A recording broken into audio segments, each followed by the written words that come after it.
Borgaon Manju police station हद्दीत बोरगाव मंजू नजीक मोठ्या मोरी पुलाजवळ लोहमार्गावर नागपूरकडून अकोलाकडे जाणाऱ्या धावत्या मालवाहू रेल्वे गाडीचे डब्बे निसटल्याची घटना 16 नोव्हेंबर रोजी सायंकाळच्या सुमारास घडली।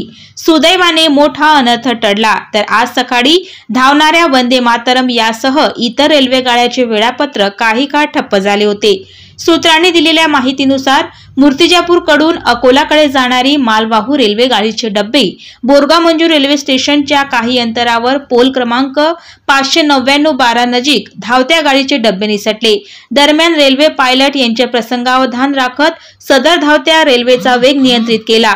दरम्यान नागपूरवरून भुसावळ मुंबईकडे जाणाऱ्या रेल्वे गाड्यांना खोळंबा झाला, त्यामुळे नियोजित वेळेत रेल्वे न धावता उशिरा धावत असताना हजारो रेल्वे प्रवाशांना आपल्या ठिकाणी जाण्यासाठी सकाळी विलंब झाला आहे।